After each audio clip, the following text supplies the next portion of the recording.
വമാ ഹുവ അലൽ ഗൈബി ബി ലനീൻ, അദ്ദേഹമാകട്ടെ അദൃശ്യ വാർത്തയെപ്പറ്റി പിശുക്ക് കാണിക്കുന്ന ആളും അല്ല. വമാ ഹുവ ബി ഖൗലി ഷൈത്താനി റജീം, ഇത് ആട്ടപ്പെട്ട പിശാചിൻ്റെ വാക്കും അല്ല.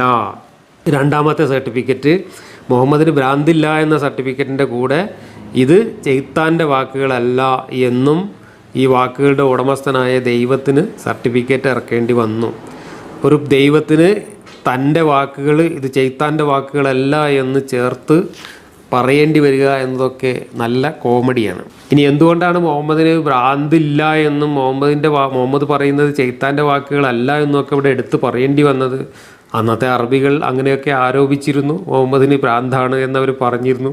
ഇതെന്തോ സിഹിർ ബാധിച്ചിട്ട് ചെയ്ത്താൻ പറയുന്നതാണെന്ന് അവർ പറഞ്ഞിരുന്നു. അപ്പോൾ അവർ പറഞ്ഞതിന് മറുപടിയായിട്ട് അവരെ ബോധ്യപ്പെടുത്താൻ വേണ്ടി പറയുന്നതാണ്, സാക്ഷ്യപ്പെടുത്തിക്കൊണ്ട് പറയുന്നതാണ്. ആരാ പറയുന്നത്? ഇതൊക്കെ പറയുന്നത് ആദ്യം പറഞ്ഞ ആൾ തന്നെയാണ്. അപ്പോൾ മുഹമ്മദിന് ഭ്രാന്തില്ല എന്ന് പറയുന്നതും മുഹമ്മദ് തന്നെയാണ്. മുഹമ്മദ് പറയുന്നത് ചെയ്ത്താൻ പറയുന്നതല്ല എന്ന് പറയുന്നതും മുഹമ്മദ് തന്നെ. മുഹമ്മദ് പറയുന്നത് അള്ളാഹു പറയുന്നതാണ് എന്ന് പറയുന്നതും മുഹമ്മദ് തന്നെ. മുഹമ്മദ് പറയുന്നത് ജിബ്രീലിൻ്റെ വാക്കുകളാണ് എന്ന് മാറ്റി പറയുന്നതും മുഹമ്മദ് തന്നെ. എല്ലാം മുഹമ്മദ് പറയുന്നു. ആരെ സംബന്ധിച്ചിടത്തോളം? അന്നത്തെ അറബികളെ സംബന്ധിച്ചിടത്തോളം അവരിതെല്ലാം മുഹമ്മദിൻ്റെ വായിലൂടെയാണ് കേൾക്കുന്നത്.